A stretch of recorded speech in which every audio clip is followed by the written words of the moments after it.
నేనైతే మీకు ఈరోజు రూ. 10 చికెన్ ఫ్రైడ్ రైస్ అయితే తీసుకొచ్చాను. చాలా సింపుల్గా కూడా చేసేసుకోవచ్చు. ఓన్లీ ఇంట్లో ఉండే ఇంగ్రీడియంట్స్తోనే. మనం బయట ఫాస్ట్ ఫుడ్లో తినే ఫ్రైడ్ రైస్ కంటే కూడా డబల్ సూపర్గా ఉంటుంది. తిన్న తర్వాత మీరే అంటారు ఈ మాట నిజమే అని చెప్పి. ఇప్పుడైతే ప్రాసెస్లోకి వెళ్ళిపోతాం.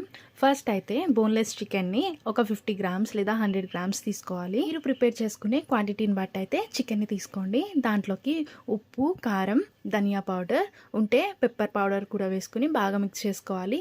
అందులోనే 2 టేబుల్ స్పూన్ కార్న్ఫ్లోర్ వేసుకుని ఒక కంప్లీట్ ఎగ్ని అయితే అందులో బ్రేక్ చేసుకోవాలి. దాన్ని బాగా మిక్స్ చేసుకోవాలి. మీకు ఇష్టం ఉంటే ఫుడ్ కలర్ యాడ్ చేసుకోండి, లేదంటే స్కిప్ చేసేయండి. నెక్స్ట్ ఒక ప్యాన్ పెట్టుకుని అందులో కొంచెం ఆయిల్ వేసుకొని మనం ప్రిపేర్ చేసుకుని పెట్టుకున్న చికెన్ అయితే ఇందులో వేసుకోవాలి. ఇక్కడ మనము డీప్ ఫ్రై లాగా కాకుండా జస్ట్ షాలో ఫ్రై లాగా ఆమ్లెట్ వేసుకున్నట్టుగా చికెన్ అయితే స్ప్రెడ్ చేసుకోవాలి. ఇలా ఫ్రై అయిపోయిన చికెన్ని తీసుకుని పక్కన పెట్టేసుకొని నెక్స్ట్ అయితే ఫ్రైడ్ రైస్ ప్రిపేర్ చేసుకోవడం కోసము ఒక ప్యాన్ పెట్టుకుని అందులో కొంచెం ఆయిల్ అయితే యాడ్ చేసుకోవాలి. నెక్స్ట్ అయితే 2-3 ఎండుమిర్చిని తుంచుకుని ఆ ఆయిల్లో అయితే యాడ్ చేసుకోవాలి. అలానే సన్నగా కట్ చేసుకున్న వెల్లుల్లి పీసెస్ని కూడా యాడ్ చేసుకోవాలి.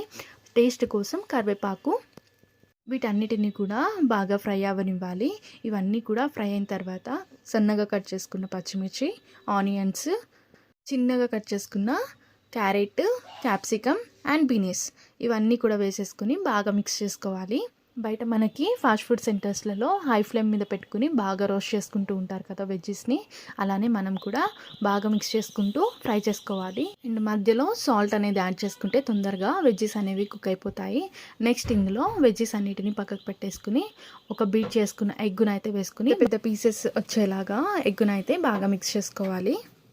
ఎగ్ కొంచెం కుక్ అయిన తర్వాత వెజ్జెస్ మొత్తంలో కూడా దీన్ని మిక్స్ చేసుకుంటూ ఒక 2 మినిట్స్ పాటు అయితే ఫ్రై చేసుకోవాలి. వెజ్జెస్ అనేవి ఒక 80-90% కుక్ అయిపోతే సరిపోతుంది. నెక్స్ట్ ఇందులో మనం ఆల్రెడీ ప్రిపేర్ చేసుకుని పెట్టుకున్నాం కదా ఆ చికెన్ పీసెస్ని అయితే వేసుకోవాలి.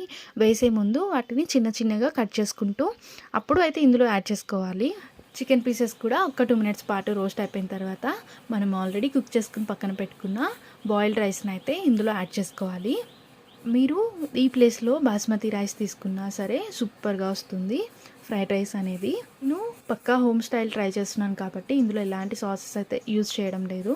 జస్ట్ ఫైనల్గా కొంచెం కారము అండ్ ఉంటే చాట్ మసాలా, పెప్పర్ పొడి వేసుకుని ఎండ్ చేసేయడమే. ఈ ఫ్లేవర్స్ అన్నీ కూడా రైస్కి బాగా అబ్జర్వ్ అయ్యేలాగా ఒక 2 మినిట్స్ పాటు మిక్స్ చేసేసుకుని ఒక 2 మినిట్స్ పాటు పొయ్యి మీద అలా వదిలేయండి. దించుకునే ముందు ఫైనల్గా ఉంటే స్ప్రింగ్ ఆనియన్స్ లేదంటే కొత్తిమీర దాంతో గార్నిష్ చేసేసుకుని దించేసుకుని సర్వ్ చేసుకోవడమే. సో వీడియో నచ్చితే ఒక లైక్ చేయండి, షేర్ చేయండి, సబ్స్క్రైబ్ చేసుకోవడం మాత్రం అస్సలు మర్చిపోండి.